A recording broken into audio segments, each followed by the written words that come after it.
Sekarang kita akan mencoba menambahkan environment ya atau .env di testing kita yang kemarin di automation kita kemarin. Nah, kalau di Postman sebelumnya kita kan sudah ada environment-nya nih, regress.in. Nah, kita di sini menyimpan base URL.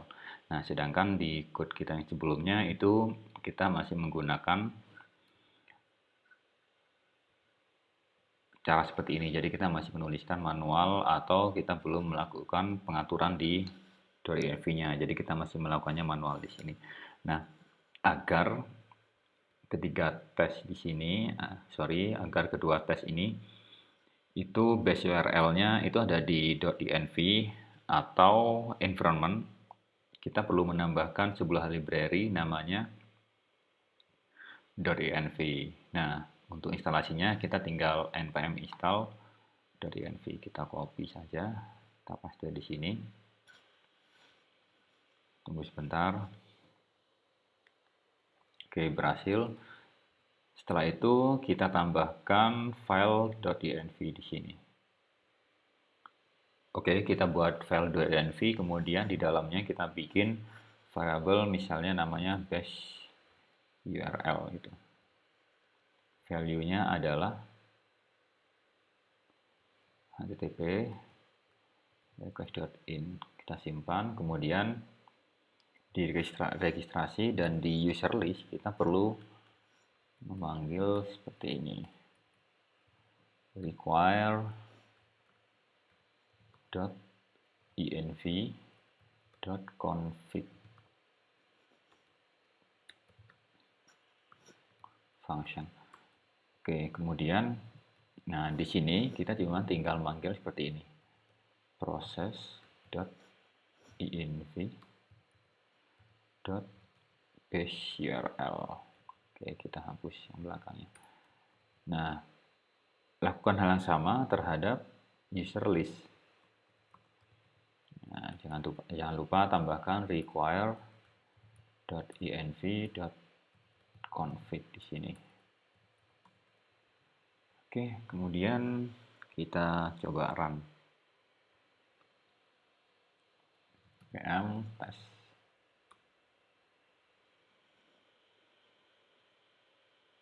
Ya, oke, berhasil.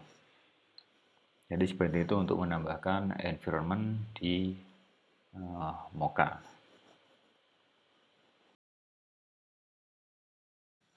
Sekarang kita akan melanjutkan untuk Oke, sekarang kita akan mencoba melakukan tes automation untuk fitur yang ada upload filenya. Nah, kemarin saya sudah mencoba mencari API yang bisa diakses publik ya, yang open API. Cuman belum dapat API yang ada fitur untuk upload gambar ya atau upload file. Nah, akhirnya saya coba bikin sendiri API. Nah, cukup sederhana untuk API-nya. Sini ada login, profile, dan update profile. Cuman yang akan kita pakai yaitu login dan update profile. Oke, nah untuk login ini sendiri sudah ada di sini, jadi udah kita bikin. Jadi nanti kita hanya akan fokus pada upload filenya atau update profilnya tadi. Nah, di sini ada tambahan ya, ini global token, maksudnya kita menyimpan nilai dari respon body data.token ini ke dalam variabel global token. Kemudian kita juga menyimpan respon body data ID ini ke dalam global user.id. Dari mana kita tahu? Kita tahu itu dari sini. Jadi ketika direspon, nah itu kan ada token, kemudian ada ID. Nah, data ini yang kita simpan ke variabel tadi, kedua variabel tadi. Karena apa? Karena kedua data ini akan dipakai di update profile. Ya, di sini kita memerlukan user ID-nya, kemudian di header-nya kita memerlukan authorization-nya. Oke, kita coba buat untuk update profile-nya. New file, kemudian kita kasih nama update profile.js. Kita pakai code ini. Nah, kemudian ada yang perlu disesuaikan. Oke, yang pertama misalnya tes update profile. Kemudian sukses update profile. Kemudian endpoint-nya perlu kita sesuaikan.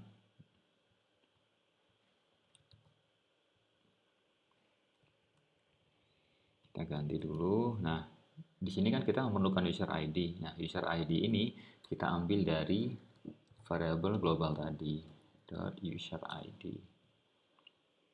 Oke, kita hapus dulu yang ini. Kemudian karena ini berupa form data, kita perlu ganti content type-nya. Nah, di sini content type-nya bisa kita lihat di hidden biasanya.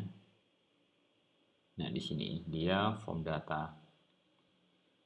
Jadi kita perlu mengganti content type-nya menjadi multipart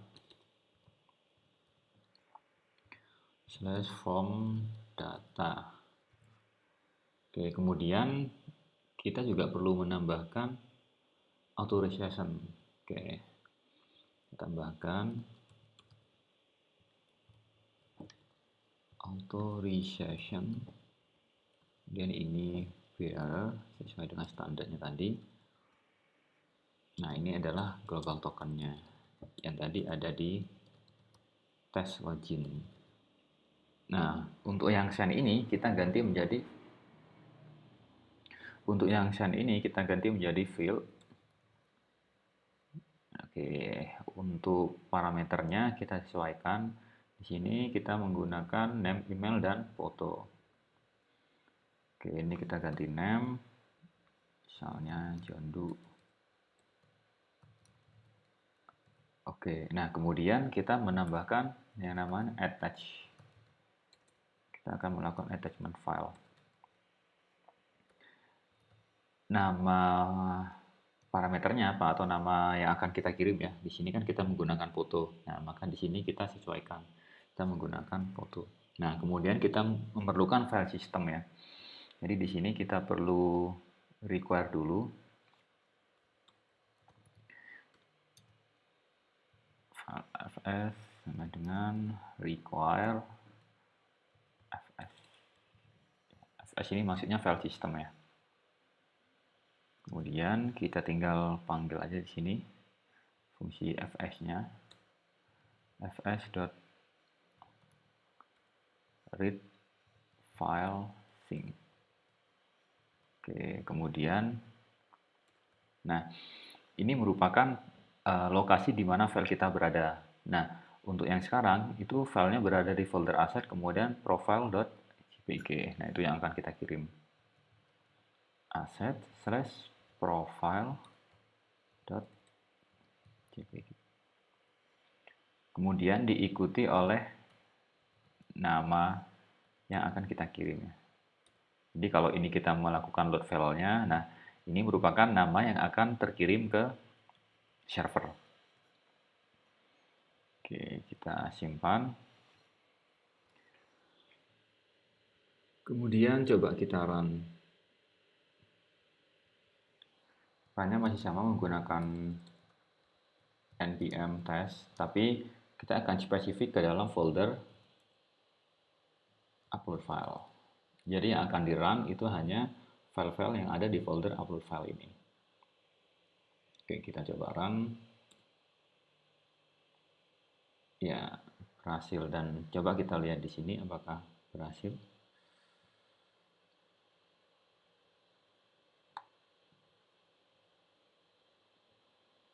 Ya, sudah sesuai. Jadi misalnya kita coba lagi, kita update dulu profilnya. Kita menggunakan W2. Oke, kita coba update profilnya lagi. Dan kita cek di sini. Oke, dan mari kita coba run lagi tesnya. Oke, kita buka aja di tab baru biar kelihatan nanti perbedaannya apa. Kemudian kita run lagi tesnya. Nah, dan coba kita run lagi ke profilnya. Dan kita cek gambarnya seperti apa. Ya, sudah berbeda ya. Jadi sebelumnya seperti ini, kemudian setelah di run automationnya menjadi seperti ini. Oke, jadi seperti itu untuk melakukan attachment file di Mocha. Oke. Oke, demikian untuk upload filenya. Sampai jumpa di video selanjutnya.